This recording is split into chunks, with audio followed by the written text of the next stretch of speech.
India కూటమి నేతలంతా నిన్న సమావేశమయ్యారు సార్.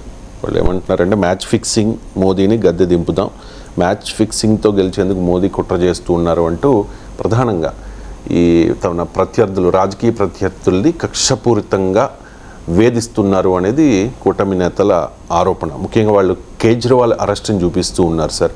ప్రతిపక్షాలు మోదీని కార్నర్ చేస్తూ ఉన్నాయి, విమర్శలు చేస్తూ ఉన్నాయి. ఈ కేజ్రీవాల్ అరెస్ట్ ద్వారా మోదీ ఏం సాధించబోతూ ఉన్నారు? ఢిల్లీలో 7 సీట్లు అసెంబ్లీ ఎన్నికల్లోమో క్లియర్గా కేజ్రీవాల్ అత్యద్భుతమైన మెజార్టీతో గెలుస్తున్నాడు.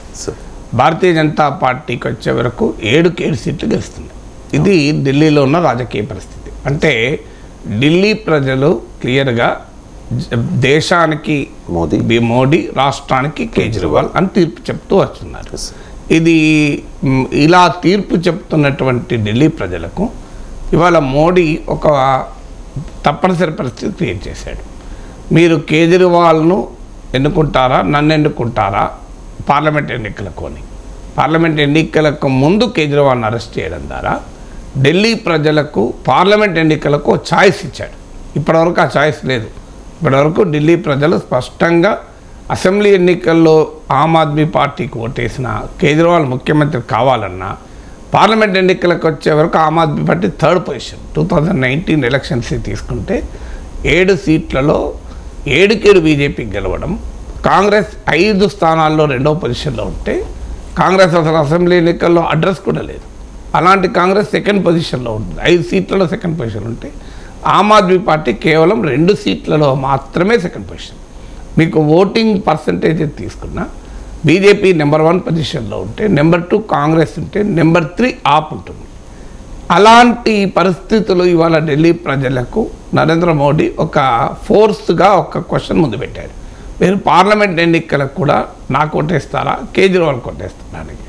దీనివల్ల బీజేపీ ఏం సాధించినట్లు? సో అందువల్ల ఢిల్లీలో ఏ రకంగానూ కూడా బీజేపీకి ఇది అడ్వాంటేజ్ కాదు. ఇంకేమైనా ఉంటే అది డిసడ్వాంటేజ్ అవుతుంది. అది 7 గెలుస్తారా మళ్ళీ అనేది ఇప్పుడు ఛాలెంజింగ్గా మారింది. గెలవచ్చు, లేదా 1, 2, 3 కోల్పోయినా ఆశ్చర్యం లేదు. ఈలోగా ఆమ్ ఆద్మీ పార్టీ, కాంగ్రెస్లు ఢిల్లీలో పొత్తు పెట్టుకుంటున్నాయి. ఈ పొత్తు వాస్తవంగా పసిగని పొత్తు. ఎందుకంటే ఢిల్లీలో కాంగ్రెస్ను ఓడించే ఆప్ గెలిచింది.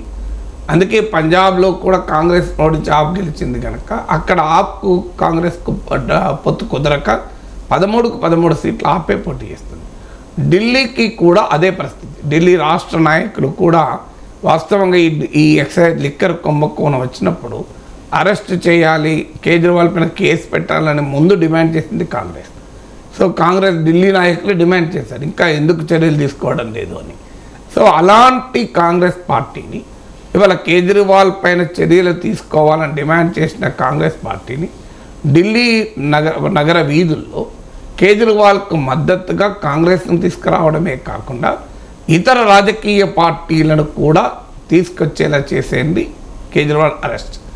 తద్వారా కేజ్రీవాల్ అంతకుముందు కాంగ్రెస్తో బంధం అనేది ఒక అన్నేచురల్, అసహజమైన పొత్తుగా ఉన్న పరిస్థితుల్లో ఇవాళ అదొక బేసిస్ అలయన్స్ కుదిర్చేటువంటి పరిస్థితి మోడీ చేశాడు.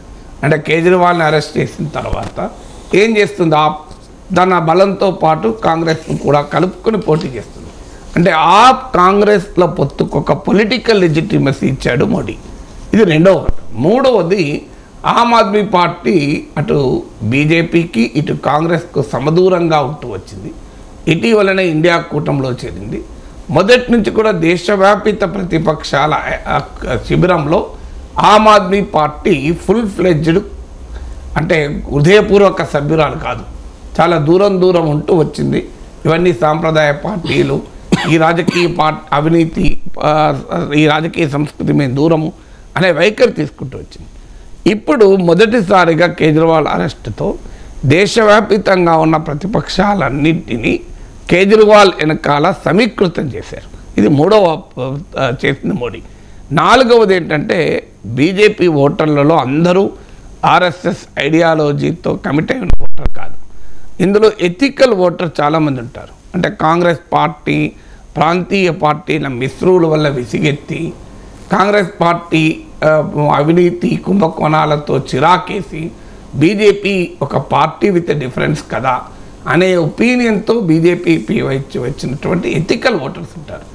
ఈ ఎథికల్ ఓటర్స్ హేమంత్ సోరెన్ లోపలేసినప్పుడో ఇంకెవరినో లోపలేసినప్పుడో ఆ రియాక్షన్ రాడే.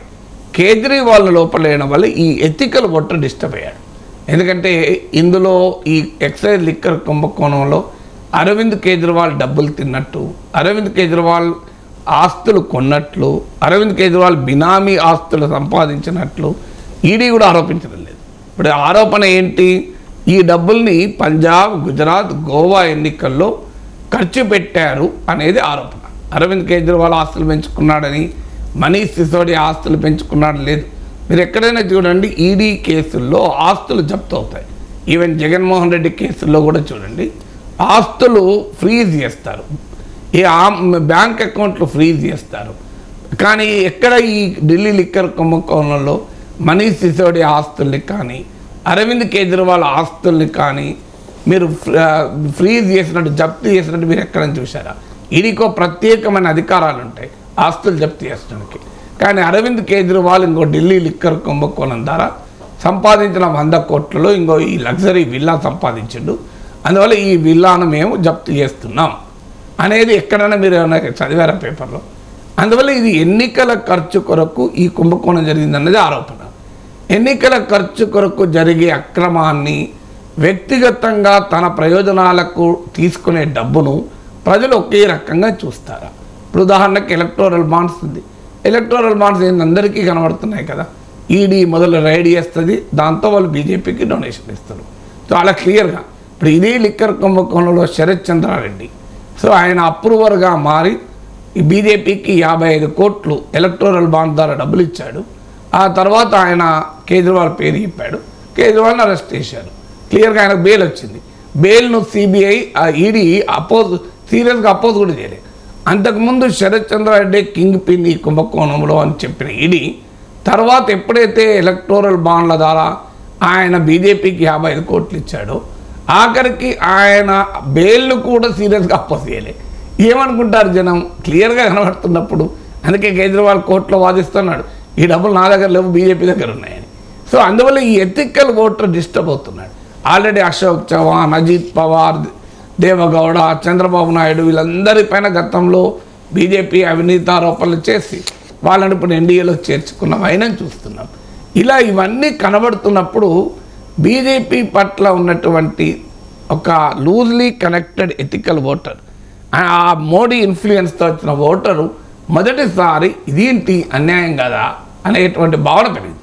అందువల్ల కేజ్రీవాల్ అరెస్ట్ నాకు అర్థమైనంత మేరకు ఏ రకంగానూ అది నరేంద్ర మోడీకి అనుకూలం కాదు.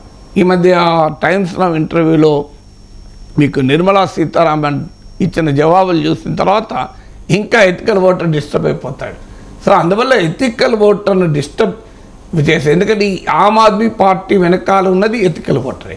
అంటే ఈ దేశంలో రాజకీయాలు బాగుండాలి, నైతికత ఉండాలి, అవినీతి ఉండకూడదు, రాజకీయాలు ప్రజల పక్షాన కమిట్మెంట్ ఉండాలి అని భావించే వాళ్ళని ఎథికల్ ఓటర్స్ అంటారు.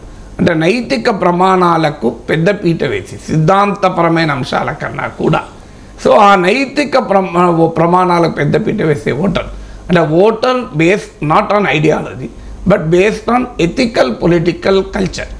ఇది ఆమ్ ఆద్మీ పార్టీ వెనకాల ఉన్న ఓటర్లు వీళ్ళే, బీజేపీ వెనకాల ఉన్న ఓటర్లు వేరే, కాంగ్రెస్ వెనకాల ఉన్న ఓటర్లు వీరు గారు. కాంగ్రెస్ వెనకాల రకరకాల ఫ్యాక్టర్స్ ఉంటారు. సో ఈ ఎథికల్ ఓటర్లను డిస్టర్బ్ చేశారు. మీకు ఇంకొక 5వ అంశం కూడా చెప్తాను. ఎప్పుడైనా కాంగ్రెస్ పార్టీ అనేక అంశాలపైన పోరాడచ్చు. అవినీతికి వ్యతిరేకంగా కాంగ్రెస్ పోరాటం చేయగా మనం ఎప్పుడు చూడలే. పోరాటం సాధించి విజయం సాధించడం. ఎందుకంటే యాంటీ కరప్షన్ నెరేటివ్ కాంగ్రెస్కి సెట్ కాదు. అది చరిత్రలో మనం ఎక్కడా మనకు గతంలో లేదు. కానీ మోడీ వచ్చాక మొదటిసారిగా అవినీతి వ్యతిరేక పోరాటాలు జరిపి కాంగ్రెస్ గెలుస్తోంది. కర్ణాటకలో ఉదాహరణ మనకు. కర్ణాటకలో కాంగ్రెస్ ప్రచారం మొత్తం అవినీతి పైన. సో కాంగ్రెస్ పార్టీకి ఏనాడు లేని ఆయుధం అది. అవినీతి వ్యతిరేక పోరాటం అనే ఆయుధం కాంగ్రెస్ పార్టీ హిస్టరీలో మనకు లేదు. అలాంటిది కర్ణాటకలో బీజేపీ ఇచ్చింది. అవినీతి వ్యతిరేక పోరాటమే జరిపి 40% సర్కారా అన్న నినాదం మీద కాంగ్రెస్ గెలిచింది. అందువల్ల ఏ రకంగానూ మోడీ ఎత్తుగడలు ఈ విషయంలో I think it will be a self goal. ఎందుకంటే కేజ్రీవాల్ అరెస్ట్ వల్ల పొలిటికల్గా ఇమీడియట్గా డ్యామేజ్ అయ్యి సీరియస్గా బీజేపీ దెబ్బతింటుందా? May not. ఎందుకంటే బీజేపీ గెలవడానికి అనేక ఫ్యాక్టర్స్ ఉన్నాయి.